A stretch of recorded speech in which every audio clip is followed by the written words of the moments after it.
Hello everybody and welcome to Amphlett Reviews, back with some more Japanese videos, diving into some more V Cinema after finishing the awesome V Cinema Essentials collection, Bullets and Betrayal from Arrow Video, and really diving into all 9 of those films and getting a bit of a sense of a different side of Japanese kind of cinema after watching a lot of Kenji Fukusaka and many other kind of period based kind of movies from the 60s, 70s onwards. It was a real breath of fresh air and diving into a creative, low budget kind of outlet that the 90s were offering at this time from kind of video cinema, Victory Cinema. And I wanted to dive into some more V Cinema films, of course, granted based on access available to these films. And after finishing the last entry on that box set, which was the Beautiful Hunter XXX, I really wanted to dive into more of that series, being the fact there was quite a few movies, including the spin-off Another XXX, which basically focus on erotic kind of thrillers, girls with guns, femme fatale kind of characters. And I was really blown away and really impressed with Beautiful Hunter, and I thought that was just a really awesome balance of just badassery, kind of femme fatale main leading actress, low budget of course, but just great sense of action and creative in terms of its kind of editing and its music, and oozing with style, and just a real kind of wow, I wasn't really expecting that type of level for this type of film for V Cinema. Even though it was exploring more the raunchier side and play kind of thing that's being presented on screen, it still managed to have a lot of charm, and it has really interesting characters and has a story that I was quite compelled with, and it kind of clicked that kind of B-movie kind of fun nature that I really wanted to see, something that I really enjoyed within Naked Killer, part of Hong Kong cinema, which is still my personal favorite in terms of the kind of the B-movie schlocky kind of sleaze drama, melodrama kind of movies with girls with guns and simulated sex and all that kind of stuff. So definitely in that kind of wheelhouse, with Naked Killer and XXX Beautiful Hunter being the kind of two highlights from Hong Kong cinema and Japanese cinema. Now this is going to be a double bill review on 2 XXX movies that I've come across that I wanted to check out, obviously more of this series, and see what available access I had to in terms of these films. A lot of them have not got English frame releases or stuck on an old DVD. Some do have HD transfers. It's just purely depending on who has access to these films, how they were done, whether they already existed in some form of kind of a Blu-ray or digital streaming kind of thing. And I think definitely there's room for more of these films potentially on further kind of V Cinema boxes from Arrow, so we'll see what happens down the line. And for this video I'll be doing a double bill review, talking about 2 of the XXX kind of entry movies. These aren't sequel movies to the first one in terms of Beautiful Hunter, but just individual storylines, femme fatale characters, with some different directors involved. And the main goal for these films is to make kind of schlocky B movies, essentially low budget kind of action films potentially, or psychological thrillers, or can be riffs on other kind of Hollywood Western based kind of movies. From ones I have seen so far, these are quite different. Each entry has been quite different from the other, and they've also just trying to cater to a market in terms of more of a male audience, I would say. Definitely based on the kind of the cover artwork and the posters for these films, definitely are appealing to a very specific type of crowd, but do have a lot of charm within them, and do have some good supporting actors and some interesting storylines that can come out of these kind of films. And I've seen what Category 3 can do with that type of slightly higher budget compared to the V Cinema lineup, but with Beautiful Hunter I thought that was definitely above and beyond what I was expecting to see. Now the director for both of these films is Toshiharu Ikeda, who is no stranger to the V Cinema lineup and Third Window in terms of their director's company releases that's been coming out recently. I have talked about previously within the Female Prisoner Score, which is the Death Threat one, which is a kind of a legacy sequel. Did a really good job on that film, really enjoyed it. I have seen Evil Death Trap, the first entry, and I have seen now Mermaid Legend, which I won't do a review for, but I did quite enjoy it, and I felt it was a good one-off kind of movie, and obviously very personal if you know the story behind that film in real life. But I've seen quite a few of his films now, and I understand who he is as a director. And one thing I would say about this director, despite the quality of the storylines or the kind of the ultimate outcome of the rewatchability to a lot of his films, he's a very capable director, a very strong, capable director that can work under restraint, can work under a really tight budget, and can be very creative and very specific, and be stylistic, and also create some sort of tension in moments and keep the film going despite kind of maybe bad performances or lackluster kind of script, or just a very kind of typical kind of sequences of low budget action or simulating kind of, sleaze kind of sequences. He definitely is a go-to director that knows the market, knows the space, and very capable. And I would definitely say that's the key word for this director. And now I've seen 2 of these films within this continuation series of the XXX. And for this video, I'll be talking about 2 movies, XXX Beautiful Prey and XXX Beautiful Beast, one released in 1995 and one released in 1996. I will be talking about the 1996 one, Beautiful Prey, first. It's the one that I watched first, and then I'll do the second entry one as the follow-up. So without further ado, let's dive into the XXX double bill.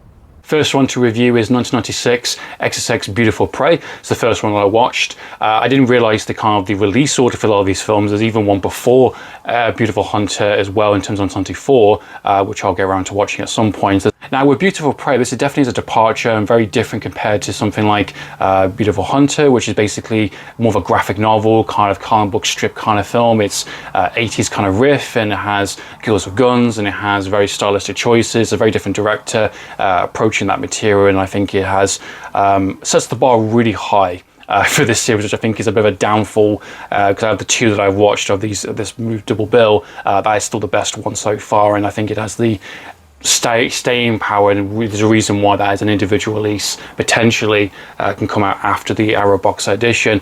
With this one, I think was as I mentioned before, a very capable director doing a good job with the material that he's been given. I think this one has a different type of charm that I wasn't really expecting. This is definitely more of a psychological thriller, more on the line of a Basic Instinct, or something like Jade, for instance, which, if anyone remembers that film from the 90s, is recently getting a Vinegar Syndrome release, with the first time properly released director's cut officially on HD on a proper format, which is was always locked on a really old school DVD, or locked on a VHS level. So that is getting some attention as well, alongside some of these films, which is pretty interesting. And to add some context to Beautiful Prey, this is quite an interesting one and quite a departure from Beautiful Hunter in terms of what it has to offer. That's more girls with guns. This one, accurately, what it mentions on Letterboxd as well, is replacing the guns with basically whips and chains. This is more of a entry kind of viewer and character base into the world of S&M kind of sessions and sexual release, essentially, during the kind of the 90s. This film starts with an incident that happens at this kind of rich kind of home, and this woman is basically left to be a victim, essentially, that she's being sexually assaulted and raped by this ex-boyfriend that she claims. And this rookie detective, very young, naive woman, who comes on the scene, basically examines her, and basically takes a little bit personally, wants to be really active on this case, and she's exploring this world of S&M play, where she has really these nasty kind of scars and these kind of whip chains and bruises and all sorts. And this woman is basically a femme fatale, very much in the line of Basic Instinct, where she's someone who has got status, she's got a rich husband who's kind of out of town, who comes back a few times here and there, and she's basically sleeping with various kind of peoples and going into these kind of really violent and kind of kinky kind of play, essentially, in terms of what she likes. And she's kind of grooming, kind of exploiting kind of various kind of people within this time and a place, which I think is quite captivating, quite interesting. It's definitely borrowed and definitely kind of takes a lot of liberties from Basic Instinct. It's almost like the same type of story, really, but definitely changes itself up for what this film's trying to go for. And her presence and her kind of energy, I think, is quite captivating compared to the naive, very kind of low-key, kind of timid kind of rookie detective, who is quite intelligent and quite smart. Definitely someone who is calling out her bullshit, essentially, doesn't quite believe her. And you've got the partner character, the male kind of cop, who basically gets infatuated and gets sucked into that world, and she's doing everything she can to basically tempt him into basically being a willing participant in this kind of consensual play, essentially. And he gets really wrapped up in this and becomes quite explicit in terms of some of the sequences that do happen within the film. It doesn't go too crazy. It just basically is a bit of a as the films and what these films are designed to be, essentially a softcore porn movie, fantasy films, melodrama films, with a bit of tension and kind of violence and murder that just play into the film, of course. And essentially from the point onwards, from the beginning, is essentially the character and the audience view into that world of S&M play. And she is, you see her kind of, you know, strategy, and there's a master plan at work, and there's various kind of people that kind of intertwine and link to her, between the kind of the rapist ex-boyfriend, you've got the husband, you've got the detective character, the male character that gets infatuated and kind of get wrapped up in her kind of her web, and you've got the very much a grooming kind of, you know, female detective, which is again quite timid, someone who's not got a release yet, someone who is closing off walls. And basically this kind of femme fatale character kind of is a magnet of this, and she kind of, I think that aspect, the psychological dark aspect of the film, is what the highlight of what Beautiful Prey is. If you're expecting an action film, you're not going to get it. If you're expecting a massively stylized film, you're not really going to get that really either. It's very kind of standardly shot, it's very cheap. I think definitely, for sure, definitely like a DIY 90s V-cinema film. More of a traditional one, doesn't have that kind of flair or that kind of energy that I was really hoping for compared to what Beautiful Hunter was offering. But I think, as mentioned within my intro, this is a very capable director, someone who knows the game, knows how to make these films, knows how to work under restraint and budget, knows how to get the best out of their actors. Even though the acting isn't the best in this film, I think it was, you know, each character was quite defined in what they were trying to do, and the film's themes is playing on this idea of kind of sexual release and S&M kind of play versus the traditional type of thriller kind of cat or mouse kind of, you know, whodunit type thing. And, you know, is this person, like I said, a victim? Is this person innocent as she claims to be? And that really plays into the film really well. And the film definitely gets uncomfortable towards the third act of the film, and definitely puts a character through a big kind of test of kind of pure willpower and strength, and again falls into this kind of theme of a person's kind of values and their kind of inner strength, and this idea of breaking down those walls, and how some people prey upon that. They love it, they loathe it, they suck all that kind of energy up, they want that kind of thing. And it's a very interesting kind of master plan that's at play here from the femme fatale character, which I think is quite interesting, and definitely goes the shock factor, definitely for sure. I definitely would say the ending of the film, not to give too much away, but it has this really kind of strange 8-minute all-in-one take sequence, which on the one hand is impressive, but on the other is quite annoying, because it basically is just the character explaining the entire third act of the film, explaining every single detail of the film. In case you couldn't figure it out, in case you weren't paying attention, it's going to say within an 8-minute kind of all-in-one take sequence, which is quite particularly well impressive for these performers. And then the film just ends, so it's like, okay, fair enough. Probably definitely go in the right expectations. If you're expecting an action film, you're not going to get it here. However, I definitely think it has just about enough in terms of the tick boxes to make it quite an enjoyable film ultimately. And lastly, for this double bill, we have Beautiful Beast, released in 1995, directed by the same director, of course. And this one is more in line of what Beautiful Hunter is trying to go for in terms of the kind of the girls with guns, and it has a bit more of a traditional streamlined kind of schlocky kind of B-movie action film. Basically a Chinese woman, a Hong Kong woman, goes to Japan, basically is known as this kind of assassin called the Black Orchid, and basically she is a known kind of, you know, killer of Yakuza kind of Japanese men. And basically the introduction of the film is her coming from Hong Kong to Japan, basically assassinating a head boss member of this Yakuza family. She puts an X in her head, and basically that's the film goes off from that point onwards. She wants revenge from her sister's death,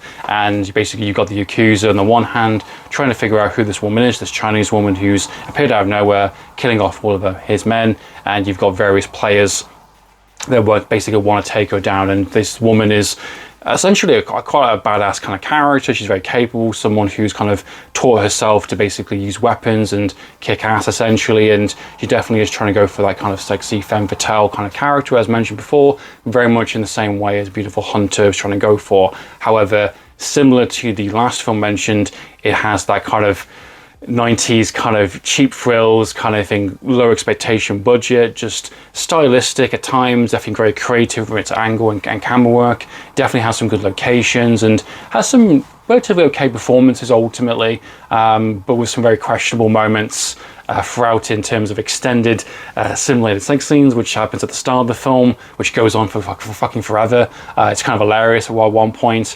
I just think in this one, it's not as confidently done, where the last film, as mentioned, was a dark psychological kind of thrill ride, and it had a little less of everything else from previous kind of entries, but it was engaging and captivating, and you're curious to see what she does next. In this one, it's a bit more standard, streamlined kind of, you know, action B-movie.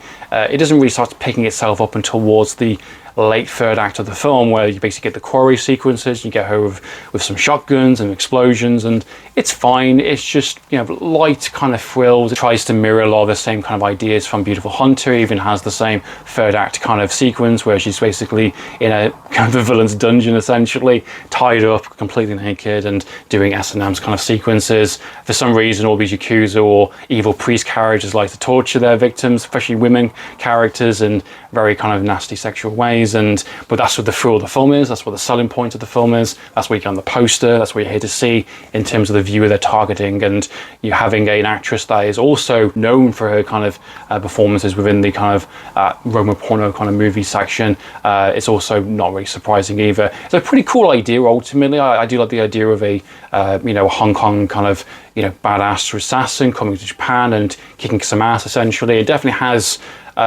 some better moments than I was expecting, but also has some pretty questionable ideas, and just kind of, it plays upon some kind of fantasy stuff which I don't particularly care about, or doesn't really do much for me. And I think the slow build up to finding out who she is, and you got this semi sort of love interest kind of character, someone who is ex-Yakuza, someone who walked away, who owns a little restaurant, gets involved in this woman essentially, and he's invested, and he's got a duty to the Yakuza. And I like that kind of conflict, that kind of internal conflict where he's basically infatuated with her, sort of falling in love with her, but she has no time for him, which I kind of like that. I think that's quite different.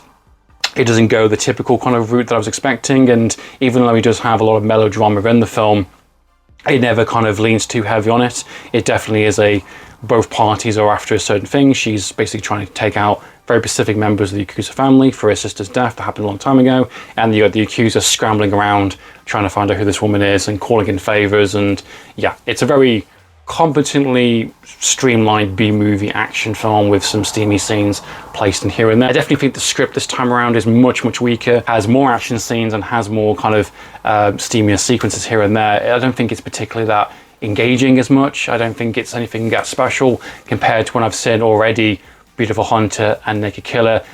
When you're doing a similar kind of film to something that's already came out prior already, it's hard to get much excitement and much more worth out of it ultimately. It's not a terrible film by any means, definitely worth checking out, definitely worth viewing, potentially if it comes in the V-Cinema box down the line, or if it's something that you come across, definitely worth checking out, but just keeping the right expectation. What are your thoughts and impressions on these two films? Please comment down below. What are your thoughts on the XXX series in general? Is there anyone there that is definitely is the highlight of the franchise? I'd love to know your thoughts and impressions on this franchise, on these two films, and on Beautiful Hunter as well. Please comment down below. So in the meantime, guys, I'm for reviews.